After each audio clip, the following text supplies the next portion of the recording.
Hey guys, welcome back to the EA Sports FC 25 Chesterfield career mode. I've taken the last 2 days just to take a break myself, and right now I'm back. New week, Monday, and we are off to a fantastic start. By the way, we haven't been getting a lot of clean sheet when you look at the stats here by Cas Bart's our #1 goalkeeper and possibly one of the best goalkeepers I have ever had, even though I didn't really show a lot of montage of him making saves here and there. But the fact that we were, able to win a lot of games for the past few years is because of him. He flourished really well, under the reign of me, pretty much so.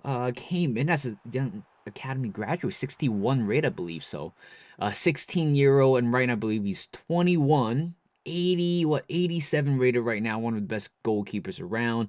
But the problem we have here is that I don't think it's his problem, but more of a defensive lure that we have here. But I don't think we done really well defensively. I think we conceded way too many goals. Really needless goals as well.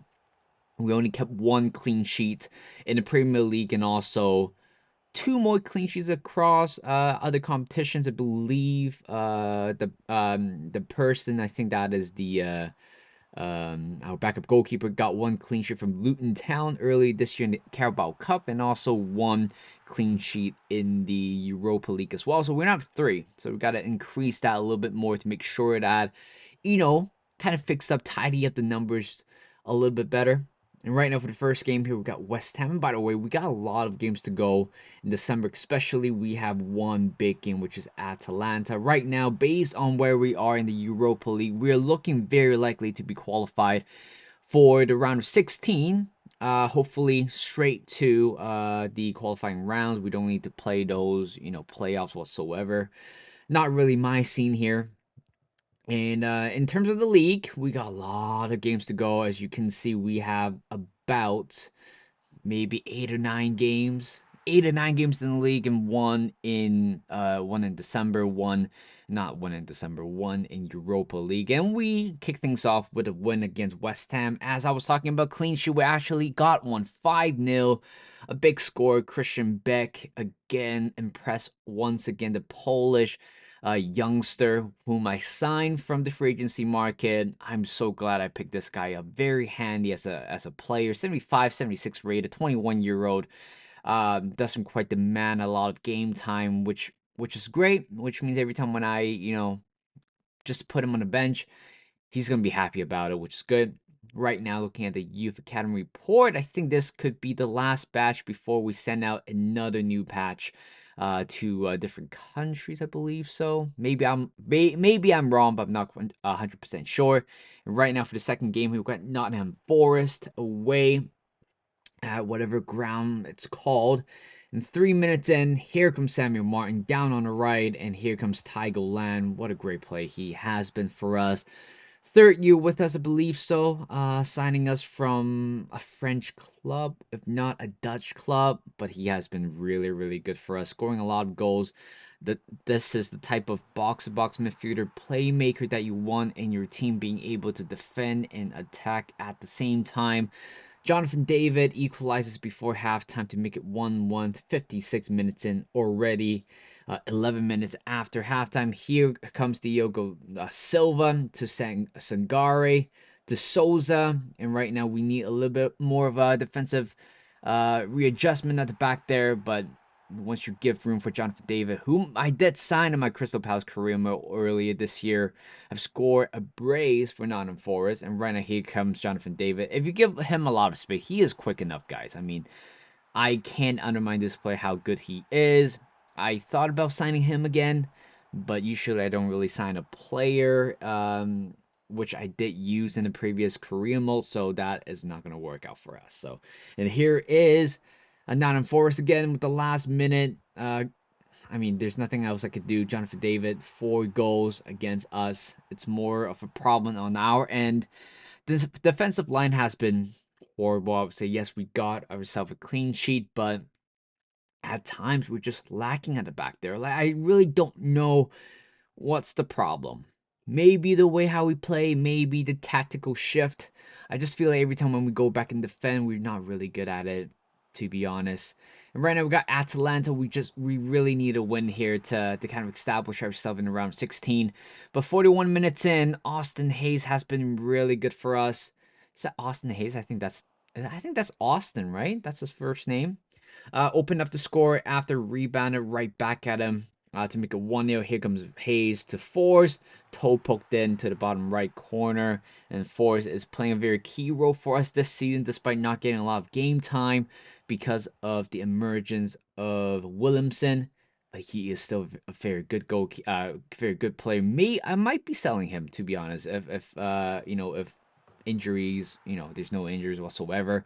But Force again, scoring a brace here, 3-0 against the former Europa League champion, 3-0.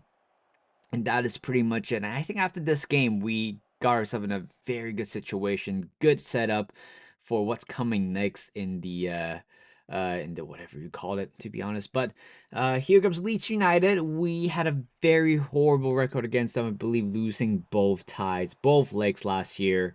I think the previous one was 6-1 or something like that. Oh, but what a goal that was. We need a level race. We need a deadlocker right there. We have been struggling in the first half against Leeds United. We got ourselves a clean sheet.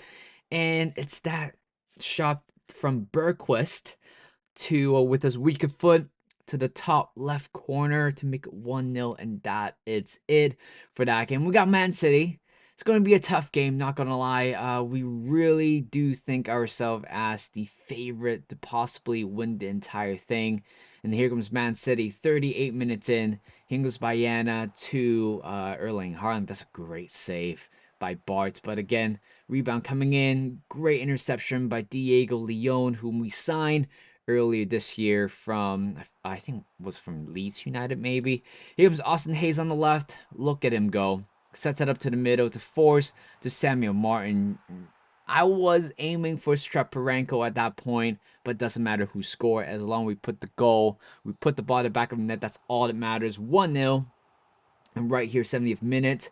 This is a pretty good setup by Magnuson. And guess what? Tommy Doyle, the former Man City player, have scored against his former club. And we're through to the semi-final of the Carabao Cup. We're getting one step closer to getting our first domestic trophy in a while. Nottingham Forest are in, Chelsea are in, and I believe Liverpool are in as well. So yeah, just happy about it. And right now we got Fulham away at the Craven Cottage. 17 minutes in, poor interception at the back by Matnison, and later on we just couldn't really clear the goal. Look at Kanadu go. Just keep rounding our players on the left. Sets it back in the middle to Barco. Smash that one to the bottom right corner to make it 1-0. 20 minutes in. Not a good start. I certainly don't want Emil Smith Rowe to score against us because he is very good at it. He scored at least 4 to 5 goals against us for the past few years. Poor clearance by the goalkeeper, straight back at our player. Here comes Samuel Martin. Lops it in to Christian Beck. A very brave header. Goalkeeper tried to come out and intercept it. Completely missed it. Miscommunicated with the defender. And we equalized at 1-1 before halftime. Here comes Fulham again. Emil Smith Rowe finding Kanadu. Down on the right, sets it up to Emil Smith Rowe. And I said it again. It's him. It's this guy. Wow, we got to establish our... I don't know where exactly Chesterfield is, but certainly this is some sort of a rivalry, right? We play against them. We always lose against them. We never had a good record against them as well. And here comes Smith Rowe again. Great turn. Great use of his body. Great finish to the top right corner. It's him. He is him whenever he's playing against us. There's nothing else I could do. There's nothing else I could say. And right now, I feel like another defeat is incoming. What a great ball by Kanado, I believe so. And Barco makes a 4-1. Holy cow. What is going on with our defense? Just defensively roller coaster, I would say. We got a couple clean sheets, but at the same time, the losses that we have been getting was just absolutely brutal. Definitely what we need when we're in Europe because, again, Europe can be a different story for us, a different competition for us, but we still gotta leg it through. And Tigerland opened up the score for the final game here against Crystal Palace, 1-0. Samuel Martin sets it up to Tigerland, and that is a perfect zigzag passes from right to center, and we have made it 2-0. great start. And Yoni with the goal, 2-0 right now. And here comes Yoni with the ball and just blast out into bottom left corner with the dipping shot. 25 yards out, I believe. So, and it's 3-0, and we're just gonna stay that way. Wow, what did I talk about? We talk about clean sheet, the lack of clean sheets we have. We got three, right? And at the same time, we lost 3 games as well in the league. But in terms of Europa League, good standing, 2 more games to go. We win one more, I'm sure we will finish up in the top 8 or even top 4 area. And in terms of the league here, not looking good, picking up 3 losses, 9 wins, 5 draws, and 4 losses, sitting at 732 points. We're still quite far away from Arsenal and Brighton, surprisingly. And that is it. Thank you guys for watching. Hope you guys enjoyed this video. Like this video, subscribe to my channel, and I'll see you guys in a bit.